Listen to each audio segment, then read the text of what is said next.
ఈ సమయంలో ప్రభు ఈ నెలంతయు నీ రెక్కల చాటును దాచారు. మాకిచ్చిన ఆరోగ్యాన్ని బట్టి కృపను బట్టి మీకు వందనాలు స్తోత్రాలు. సర్వశక్తిమంతుడా మీ స్తోత్రములయ్యా. కృపగల దేవాని స్తోత్రములు ప్రభు. నీ కృపగల ఉపదేశములు మీరు మాకు బోధించండి దేవాని స్తోత్రాలు. వాక్కును పంపి మాకు బలాన్ని శక్తినివ్వండి. నీవే మా ఆశ్రయ దుర్గము ప్రభు, మా బలము, మా కోట, మా రక్షణ దుర్గము నాయన. నిన్ను వెంబడిస్తున్న ప్రతి ఒక్కరిని నాయన బలపరచగలిగిన గొప్ప దేవుడివి. ఈ సమయంలో సంఘమును బలపరచండి. మీరు ఏ మాట అయితే ప్రభు మాట్లాడనై ఉన్నారో నాయన మమ్మల్ని ప్రభు మాట్లాడి సరిచేయి. నీవే మా మధ్యకి రండి ప్రభు. నీ విలువైన మాటలు మాకు అందించి మా కుటుంబంలో మా జీవితంలో సమాధానము సంతోషము నా తండ్రి ఇవ్వండి ప్రభాని స్తోత్రాలు. ఈ యొక్క మొదటి నెలంతయు నీ కృపను భద్రపరిచారు నా దేవా. అందరూ బట్టి మీ కృతజ్ఞతాస్తుతులు చెల్లిస్తున్నాము ప్రభు. నీవే మాతో నాతో ఉండి మాట్లాడమని యేసు నామమును బట్టి అడిగి వేడుకుంటున్నాము తండ్రి. ఆమేన్. చూద్దాము దేవుని వాక్యాన్ని పరిశుద్ధ లేఖనంలో నుండి కొద్ది నిమిషాలు మాత్రమే దేవుని వాక్యాన్ని మనం చదువుకున్నాం. కీర్తన 106వ అధ్యాయము 47వ వచనాన్ని మనం జ్ఞాపకం చేసుకుందాం. యెహోవా నా దేవా మమ్మల్ని రక్షింపుము. మేము నీ పరిశుద్ధ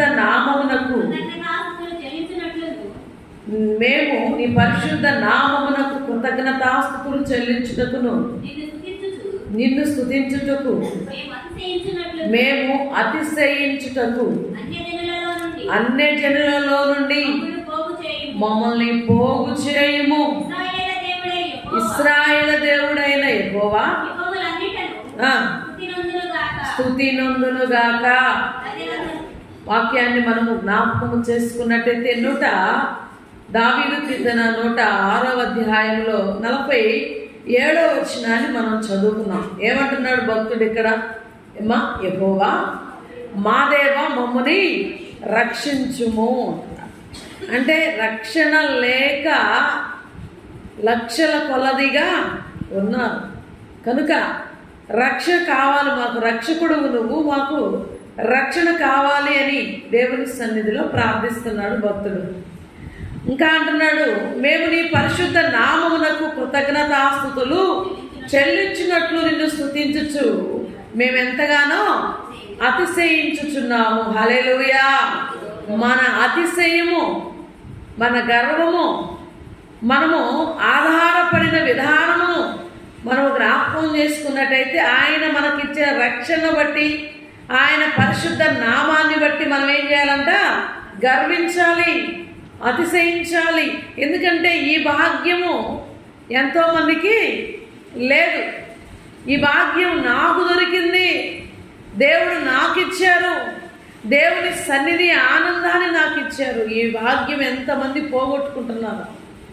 కొంతమంది అయితే తెలిసి పోగొట్టుకుంటున్నారు, కొంతమంది దేవుని నామముని ఎరుగుగానే పోగొట్టుకుంటున్న వారికి తెలియదు. మనము ఆయన నామాన్ని ఎరిగి, ఆ పరిశుద్ధ నామాన్ని ఎరిగి రక్షణను సంపూర్ణంగా దేవుని దగ్గర పొందుకున్న మనము ఏమంటున్నారు అక్కడ? కృతజ్ఞతాస్తుతులు. అందుకే అంటాడు ఇంకా, నిన్ను స్తుతించుచు మేము అతిశయించునట్లును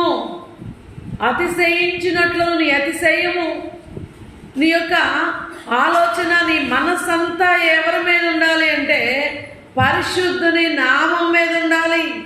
అందుకే అంటాడు, యుగయుగములన్నిటిలో నీవు స్తుతి నొందుదువుగాక అని భక్తుడు రాస్తా ఉన్నాడు.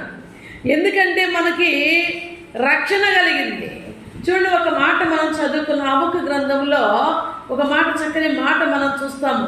చదువుతాము 1వ అధ్యాయంలో 1వ అధ్యాయాన్ని మనం జ్ఞాపకం చేసుకున్నట్టయితే అక్కడ భక్తుడు ఏమంటున్నాడంటే, ఆయన మా మధ్య నీ ఆత్మ ఉందయ్యా, మేము ఇంకా భయపడము.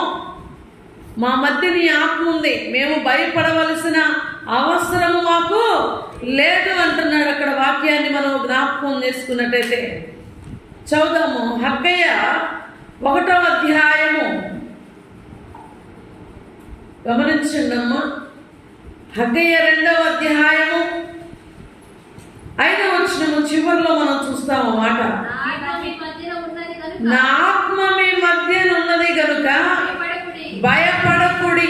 ఇంకా ఏమంటాడు అక్కడ, మీరు ఐగుప్తు దేశంలో నుండి వచ్చినప్పుడు నేను మీతో చేసిన నిబంధన జ్ఞాపకము. ఏం చేయాలంటే మనము, దేవుడు మనతో నిబంధన చేశాడు. ఏమని? నేను రక్షకుడిని, నేను రక్షిస్తాను. మీరు ఏ విషయంలో బాధపడవలసిన అవసరము, భయపడవలసిన అవసరము లేదు. వీళ్ళు ఎక్కడి నుంచి బయలుదేరారు? ఐగుప్తు నుండి బయలుదేరారు. ఐగుప్తు నుండి. అయితే దేవుడు అంటున్నాడు, ఐగుప్తు దేశంలో నుండి మీరు వచ్చినప్పుడు మీకు నేను ఎలా సహాయం చేశాను, మీతో ఎలా నిబంధన చేశాను మీరు జ్ఞాపకం చేసుకోండి. అంటే నువ్వు రక్షించబడిన మొదటి దినాలు జ్ఞాపకం చేసుకో. నువ్వెంత బలంగా ఉన్నావో, ఎంతగా దేవుణ్ణి ఆరాధించావో, ఎంతగా దేవుణ్ణి మహిమపరిచావో, ప్రతి భయమును ఎలా ఎదుర్కొన్నావో, ప్రతిదానికి దేవుణ్ణి ఎలా వేడుకున్నావో, ఆయన్ని బట్టి ఎలా అతిశయించావో, నీ మొదటి దినాలు నీవు జ్ఞాపకం చేసుకోవాలంట. అందుకే అంటాడు ఇక్కడ, మనం చెప్పవలసింది ఏంటంటే, వాక్యంలో మనం చూస్తున్నాము, చదువుకుంటున్నాము. దేవుడు అంటున్నాడు, నా ఆత్మ మీ మధ్య ఉన్నది. నా ఆత్మ మీ మధ్య ఉన్నది, భయపడకండి, అతిశయించండి, అతిశయించండి. నా ఆత్మ మరి అందరి దగ్గర సంచరిస్తుంది కానీ నివాసం చేయటం లేదు. దుఃఖపడతా ఉంది. పాపులను చూసినప్పుడు దుఃఖపడతా ఉంది, తిరుగుబోతులను చూసినప్పుడు దుఃఖపడతా ఉంది, తాగుబోతులను చూసినప్పుడు దుఃఖపడతా ఉంది. కానీ నా రక్షణ నీవు ఎప్పుడైతే దాన్ని జ్ఞాపకము చేసుకొని, నా యొక్క పరిశుద్ధ నామాన్ని ఎప్పుడైతే నీవు కృతజ్ఞతాస్తుతులు చెల్లిస్తూ అతిశయపడుతున్నావో, నీ మధ్య నేను ఉన్నాను, నేను బలపరచువాడను, నేను ధైర్యమునిచ్చేవాడను, నన్ను బట్టి నువ్వు అతిశయించు. దేవుడు నా పక్షమున ఉన్నాడు, నాకు భయమేమీ లేదు. అందుకే యెహోవాను ఏం చేయాలంట? స్తుతించాలి. అక్కడ ఉంది కదా, 106లో మనం చదువుతున్నాం చివరి మాట. ఏమంటున్నాడు? యెహోవాని స్తుతించండి, దేవుణ్ణి స్తుతించండి. ఎందుకు స్తుతించాలంటే ఆయన మన మధ్య ఉన్నాడు, ఆయన నామము పరిశుద్ధమైనది, ఆయన రక్షించువాడు. చూడండి, నువ్వేమి కనుక్కోవాలంటే నా మధ్య ఆయన ఉన్నాడు అని నువ్వు విశ్వసించాలి. నువ్వు దేని నమ్మాలంటే ఆయన రక్షణ నాకు దొరికింది అని నమ్మాలి. నువ్వు దేని బట్టి గర్వించాలి అంటే ఆయన పరిశుద్ధ నామము నాకు దొరికింది అని అతిశయించాలి. అప్పుడు దేవుడు నీ మధ్యకు వచ్చి ఆయన ఏ విషయంలో భయమును కొట్టివేసి నీకు ధైర్యమునిచ్చే దేవుడు ఉన్నాడు. ఆయన యెహోషువ ఉన్నాడు. వాక్యంలో చూస్తే యెహోషువ గ్రంథంలో 1వ అధ్యాయంలో మనం చూస్తాము, మోషే లేనప్పుడు యెహోషువ భయపడుతున్నాడు. ఈ జనాన్ని నేను ఎలా నడిపించాలి, ఈ జనాన్ని ఎలా నడిపించడం నా వల్ల అయింది ఏంటి అని అంటే, దేవుడు ఏం మాట్లాడుతున్నాడు? యెహోషువ, నేను ఎప్పుడు నిన్ను విడిచిపెట్టను, నిబ్బరము కలిగి ధైర్యముగా ఉండు, జడియద్దు, భయపడమాక. ఎందుకు భయపడతావు? నిబ్బరము కలిగి ఉండు. కనుక ఈ సమయంలో దేవుడు మనతో మాట్లాడేది, నీ ప్రక్కన 1000 మంది పడినను, నీ ప్రక్కన 10,000 మంది కూలినను, నీకే అపాయము. ఎందుకు ఉంది కదా అక్కడక్కడ. నా ఆత్మ మీ మధ్య ఉన్నది. షడ్రక్, మేషక్, అబేద్నెగోలు ముగ్గురు, షడ్రక్, మేషక్, అబేద్నెగోలు మొత్తం ఈ ముగ్గురు ఎక్కడున్నారు? అగ్నిలో ఉన్నారు. ఇంకా అయిపోయారు ఇంకా అనుకున్నారు. కానీ వారితో పాటు అగ్నిలో పడేసినప్పుడు 4వ వ్యక్తి కూడా తిరుగుతూ ఉన్నాడు. వారి మీద ఉన్న వెంట్రుక కూడా కాలలేదు. అంతగా దేవుడు వారిని బలపరిచాడు. అంత అగ్నిలో పడవేసిన వాళ్ళే ధైర్యంగా ఉన్నప్పుడు మనం ఏ అగ్నిలో పడలేదు. మన ముందు ఎంతోమంది వెళ్ళిపోతూ ఉంటారు. మన ముందు ఎన్నో రకాలు జరుగుతూ ఉంటాయి, అయినను నువ్వు భయపడవలసిన పని లేదు.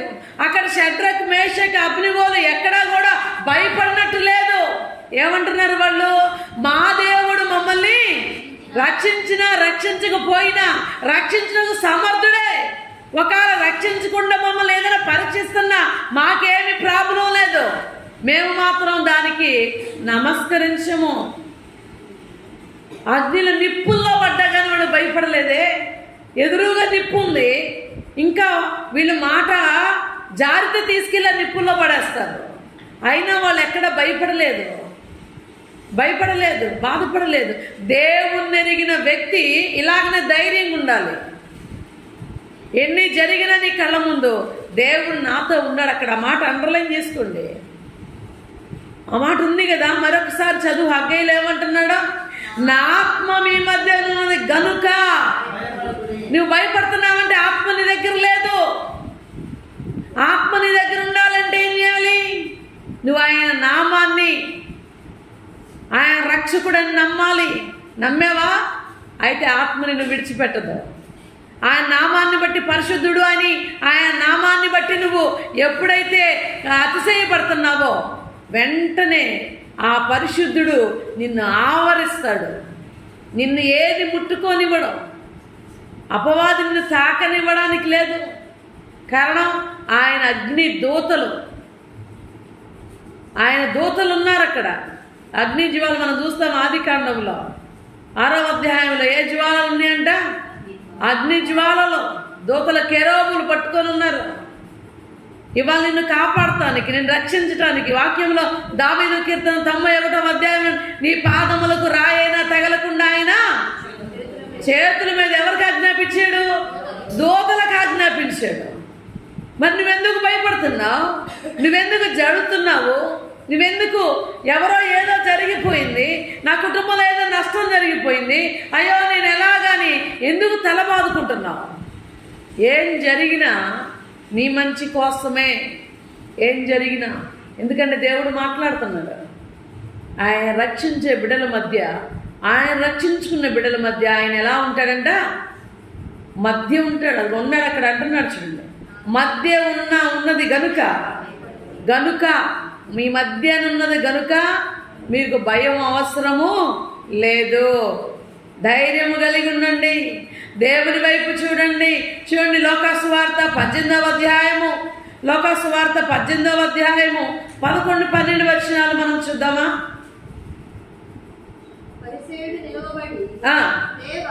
ఏమంటున్నాడండి? పరిచయుడు నిలబడి, దేవా నేను చోరుడను, అన్యాయస్తులను, ఇతరుల వల్ల నేను ఉండలేదు. ఇతను దేని బట్టి అతిశయపడుతున్నాడు? దేన్ని బట్టి అతిశయపడుతున్నాడండి? నేను పెద్ద భక్తిపరుడునని, నేను చాలా భక్తిపరుడని అతిశయపడుతూ ఉన్నాడు. దేవుణ్ణి ఆరాధించే విధానం తెలియదు, ఆత్మ లేదు ఆయన దగ్గర. దేవుని ఆత్మ ఏమంటుంది? దేవుడు ఏమని మాట్లాడుతున్నాడు? నా ఆత్మ మీ మధ్యనుంది కనుక మీరు భయపడమాకండి అంటున్నాడు. మరి ఈయన భక్తుడే కదా, మరి ఈయనేమని ప్రార్థన చేస్తున్నాడు? ఇలా ఇట్లాంటి వారి దగ్గర దేవుని ఆత్మ ఉండిద్దా చూడండి. ఆయన ఏమంటున్నాడు? అయ్యా నిలబడి ఏమని మాట్లాడుతున్నాడు?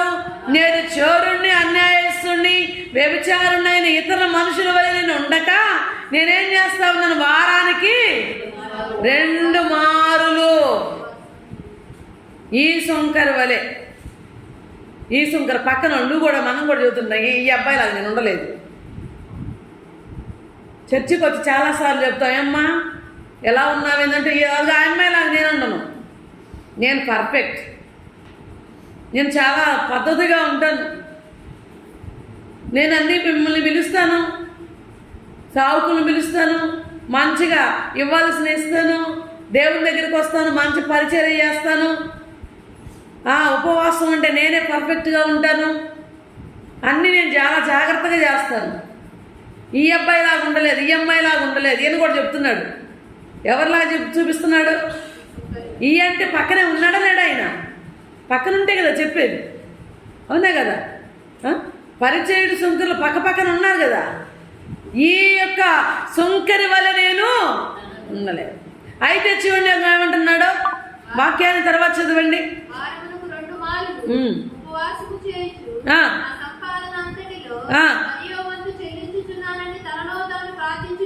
చూడండి ఎలాంటి కృతజ్ఞతాస్తుతులు చెల్లిస్తున్నాడైనా. ఈ సుంకర వలె నేను ఉండక నీకు నేను కృతజ్ఞతాస్తుతులు చెల్లిస్తున్నాను. ఎలాగంటే వారానికి 2 మార్లు ఉపవాసం ఉంటున్నాను, నా సంపాదనలో నీకు 10వ భాగం ఇస్తున్నాను, నేను ఏం చేయాలో ప్రార్థన అలా చేస్తున్నాను, నేను అన్ని పద్ధతిగా ఉంటున్నాను. ఈ సుంకరలాగా ఉండకుండా. మనం కూడా ఎప్పుడు వాళ్ళ మీద వీళ్ళ మీద సాడీలు చెప్తూ ఉంటారు. ముందులో అవి మానుకోవాలి. భక్తి చేసేవాడు దేవుని ఆత్మ నీ ముందు నీ మధ్య మన మధ్య ఉండాలి అంటే ముందు ఒకరిని పోల్చుకోవడం వదిలిపెట్టాలి. మనం వదిలిపెట్టాలి. దేవుణ్ణి అపోస్తలుడైన పౌలు అంటున్నాడు, ఏమంటున్నాడు, నేను ప్రభువుని పోలున్నాను, మీరు నన్ను పోలు నడుచుకోండి అని చెప్పాడు. ప్రభువుని పోలిన ఆ యొక్క పౌల్ని మనం చూస్తా ఉన్నాం. ఇప్పట్లో ఎవరు లేరు అలాగా. ఏ సేవకుడు, ఏ సేవకురాలు, ఏ విశ్వాసులు ఎవరు లేరు. కాబట్టి వాక్యాన్ని ఆధారం చేసుకోవాలి. మనం మనుషుల్ని ఆధారం చేసుకోకూడదు. వాక్యాన్ని ఆధారం చేసుకుంటే ఆత్మ మన మధ్య సంచరించింది. వీళ్ళని ఆధారం చేసుకొని నేను వారిలాగా ఉండలేదు, వీరిలాగా ఉండలేదు అని చెప్పి, లేకపోతే వాళ్ళలాగా ఉన్నాను, వీళ్ళలాగా ఉన్నానని చెప్పి మనల్ని మనం మోసపుచ్చుకోకూడదు. మనం మోసపుచ్చుకోకూడదు. చాలా దేవుని విషయంలో దేవునికి మనం అప్పగించుకోవాలంటే వాళ్ళ గురించి వీళ్ళ గురించి ఏలెత్తి చెప్పేవారిగా మనం ఉండకూడదని దేవుని వాక్యం సెలవిస్తుంది. కాబట్టి అంటున్నాడు ఇక్కడ, ఈ సుంకర ఏం చేస్తున్నాడు, పరిచయుడేమో సుంకర వైపు చూపించాడు. సుంకర ఏం చేస్తున్నాడు చదివిన తర్వాత, దూరముగా నిలిచిండి ఆకాశం వైపు కనులెత్తి, చూడు, ఆకాశం వైపు కనులెత్తుటకైనా నేను నాకు ధైర్యం చాలదయ్యా అని రొమ్ము కొట్టుకొనొచ్చు. దేవా నేను పాపిని, నన్ను కరుణించుమని ఏం చేస్తున్నాడండి ఆయన, ప్రార్థన చేస్తూ ఉన్నాడు దేవుని సన్నిధిలో. అలాంటి ప్రార్థన చేస్తున్నాడు. ఇప్పుడు ఎవరి దగ్గర ఉన్నా నీ ఆత్మ ఎవరి దగ్గర, నేను కృతజ్ఞతాస్తుతులు చెల్లిస్తున్నానండి అని వాళ్ళ పేర్లు వీళ్ళ పేర్లు చెప్పే వాళ్ళ దగ్గర ఉన్నదా, అయ్యా నీ ముందు నిలబడతానికి కూడా నేను అర్హుడిని కాను అని తగ్గించుకుంటూ దేవునికి అర్పణించే వారి యొక్క దగ్గర దేవుని యొక్క ఆత్మ నిలిచింది. ఒక్కసారి ఆలోచించండి. దేవుని ఆత్మ నిన్ను బలపరచాలి. అందుకే దేవుని వాక్యంలో మనం చూస్తున్నాం, ఆయన రక్షణని మనం ఏం చేయాలంటే గౌరవించాలి, ఆ రక్షణని నమ్మాలి, ఆ రక్షణని మనం చాలా జాగ్రత్తగా. రక్షణ లేని వాళ్ళు ఎంతమంది అండి, రక్షణ లేని వారు ఎంతమందో ఉన్నారు. కానీ రక్షణ నీకు దొరికింది. దొరికిన రక్షణ నువ్వు జాగ్రత్తగా కాపాడుకో. చూస్తాం మనం అపోస్తల కార్యంలో పౌలు భక్తుని అడుగుతాడు జైలు అధికారి, నాకు రక్షణ దొరకాలి కనుక నేనేం చేయాలి, ఏం చేస్తే నాకు ఈ రక్షణ దొరికింది, ఏం చేస్తే రక్షణ దొరికింది, నేను ఎలాగైనా సంపాదించుకోవాలి. కానీ దేవుడు ఉచితంగా నీకు రక్షణ ఇచ్చాడు. ఆ రక్షణ జాగ్రత్తగా కాపాడుకో. ఆయన పరిశుద్ధ నామాన్ని నీవు ఆ నామం దొరికిందని అతిశయించు. అప్పుడు ఆత్మ నీ మధ్య సంచరించింది. కృతజ్ఞతాస్తుతులు చెల్లిస్తున్నావంటే నీ ఇష్టం వచ్చినట్టు. చాలామంది ఇప్పుడు పరిచయం చేసిన పని అదే, ఫలానా టైం అయితే ఫలానా టైంలోకి వెళ్ళి తన ఇష్టం వచ్చినట్టు చేస్తున్నాడు, తన ఇష్టం తన మనసు నచ్చినట్టు చేస్తున్నాడు. అలాంటి ఆరాధన, అలాంటి మరి అతిశయము దేవుడు ఇష్టపడ్డాడు. పరిశుద్ధ నామాన్ని బట్టి గౌరవించాలి. ఎలాగ మనం గౌరవించాలో, ఎలాగ స్తుతించాలో, ఎలాగ మహిమపరచాలో పరిశుద్ధ లేఖన మనం తెల్లగా చదువుతూ ఉన్నాం ఈరోజు. అయినప్పటికైనా మనం ఏం చేస్తున్నామంటే ఇంకా నిర్లక్ష్యము. ఈ పరిచయుడి వల్లే ఉన్నాం మనం. పర్లేదులే, వారానికి 3 సార్లు వెళ్తున్నాగా, ఏ టైం అయితే లాస్ట్లో ఎప్పుడైతే వాక్యం అంతా, ఎప్పుడో వాక్యం చెప్పేటప్పుడు ఎప్పుడు నా ఇష్టం. ఒక పద్ధతి లేదు. ఆలస్యంగా వచ్చేవారు కాదు. కానీ మరి నువ్వెవరివి, ఎవరివై ఇక్కడికి వస్తున్నావు? నిన్ను ప్రశ్న వేసుకో. నీకు మీ మధ్యన భయం ఉంటుంది, భయం ఉండటం లేదంటే అదే కారణం. నీకు భయం కలుగుతుందంటే అదే కారణం. దేవుని ఆత్మ నీ దగ్గర లేదు. ఆయన అంటున్నాడు, నా ఆత్మ మీ మధ్య ఉన్నది కనుక మీరు భయపడకుడి. భయపడాల్సిన పని లేదు. భయపడుతున్నావంటే, సందేహిస్తున్నావంటే, అనుమానం వస్తుందంటే, ఇంకా అశ్రద్ధగా ఉన్నావంటే, నిర్లక్ష్యంగా ఉన్నావంటే ఏంటి? ఇవన్నీ కారణాలు. దేవుని బట్టి అతిశయించటంలా, దేవుని ప్రేమించటం లేదు, దేవునికి నువ్వు కృతజ్ఞతాపూర్వకంగా అర్పణ అర్పించటం లేదు. మనం చూస్తున్నాం కయ్యేరు ఏబేలు అర్పణలో. అన్నదమ్ములేగా, ఒక ఇంట్లో వాళ్ళేగా. ఎలా వచ్చారండి వాళ్ళు? ఎలా వచ్చారు? కొంత మరి మంచిగా బలిసిన గొర్రెల్లో ఒక మంచి గొర్రె పొట్టెలను తీసుకొని వచ్చాడు. దేవునికి అర్పణ ఇచ్చేటప్పుడు, దేవుని దగ్గరికి వచ్చేటప్పుడు ఎట్లా రావాలో తెలుసా? మనం వేగిరముగా రావాలి. ఇవే దేవుని దగ్గరికి వచ్చేటప్పుడు ఆరాటంగా రావాలి. దేవుని దగ్గరికి వచ్చినప్పుడు ఒక పోరాటంగా, నేను దేవుని దగ్గర పొందుకోవాలి అనే ఆరాటంగా రావాలి. ఎప్పుడో వెళ్దాం, ఏదో నంబర్గా వెళ్దాం, ఒక మనిషి లెక్కలోనికి వెళ్దాము అనే మందిరానికి అలా వస్తే మనకి ఆశీర్వాదాలు ఏమి రావు. దేవుని ఆత్మ మన మధ్య సంచరించదు. దేవుని ఆత్మ సంచరించాలంటే నీలో ఒక ఆశ ఉండాలి, నీలో ఒక తపన ఉండాలి. రోమీలకు రాసిన పత్రికలో చూస్తే ఆత్మ యందు ఎలా ఉండాలి? తీవ్రత కలిగి ఉండాలి. ఆత్మ తీవ్రత కలిగిన వాడే దేవుని కృపను పొందుకుంటాడు. ఏదో వచ్చామో ఎప్పుడో ఏదో దేవుని వాక్యాన్ని వింటున్నాము, దాని ప్రకారం జీవించలేదు. ఆత్మ నీ మధ్య ఎలా సంచరించింది? నువ్వు భయపడకున్న ప్రచిన్నదానికి కూడా భయపడుతున్నావు. జీవితంలో అన్నీ భయాలే, ఎక్కడ భయాలే. దేవుడు అంటున్నాడు, యెహోషువతో భయపడకయ్యా, నేను నిన్ను విడిచిపెట్టలేదు, నిన్ను పట్టుకున్నాను, విడువని నిన్ను ఎంత మాత్రం ఎడబాయను, జడియొద్దు. ఒకవేళ కొన్ని సందర్భాల్లో మనకు భయం కలిగిన దేవుడు మాట్లాడతాడు, నువ్వు భయపడద్దు, నేనున్నాను నీ మధ్య. ఎందుకు భయం? నువ్వు నా యొక్క రక్షణను గౌరవిస్తున్నావు, నమ్మావు, నా యొక్క పరిశుద్ధ నామాన్ని బట్టి అతిశయిస్తున్నావు, నా ఆత్మ నీ దగ్గర ఉంది, ఎందుకు భయం నీకు అని దేవుడు ధైర్యపరుస్తాడు. అందును బట్టి మనం ఏం చేయాలి? కృతజ్ఞతాస్తుతులు చెల్లించాలి. అందును బట్టి కృతజ్ఞతాస్తుతులు. పరిచయుడిలాగా ఎప్పుడో వెళ్ళి మందిరానికి వాళ్ళలాగా ఏళ్ళలాగా అని వాళ్ళ పేర్లు పెట్టుకొని నేనే వాళ్ళందరికంటే పర్ఫెక్ట్గా భక్తి చేస్తున్నాను, అందును బట్టి నీ కృతజ్ఞతాస్తుతులు చెల్లిస్తున్నాను, అలాంటి దేవుడు మెచ్చడం. కాబట్టి ఎలాగ నువ్వు ఆరాధించాలని వచ్చావో, ఎలాగంటి కృతజ్ఞతాస్తుతులు ఆయనకి తీసుకుని వచ్చావో, కయ్యేలు అర్పణ తీసుకొని వచ్చావా, ఏబేలు అర్పణ తీసుకొని వచ్చావా? ఏం తీసుకొని వచ్చావు? ఇప్పుడు కయ్యోను వలె ఉంటే నువ్వు పోగొట్టుకుంటావు, ఏమి సంపాదించుకోలేవు. ఏబేలు వలె ఉంటే దేవుణ్ణి అర్పణ అంగీకరిస్తాడు. పరిచయుడి వలె ఉంటే నీ ప్రార్థన దేవుడు అంగీకరించడు. సుంకరి వలె ఉంటే నీ ప్రార్థన అంగీకరించి దేవుడు నీకు కావలసిన ప్రతిఫలాన్ని ఇస్తాడు. కృతజ్ఞతాస్తుతులు ఎలా చెల్లించడానికి వచ్చావు దేవునికి? కయ్యేను వలెనా, ఏబేలు వలెనా, పరిచయుడి వలెనా, సుంకరి వలెనా? ఎలాగొచ్చావు నువ్వు? ఎలాగొచ్చావు? ఒక్కసారి నిన్ను ప్రశ్న వేసుకో. తల్ల వంచుదామా? ప్రార్థన చేద్దాం, దేవుని సన్నిధిలో అడుగుదామా?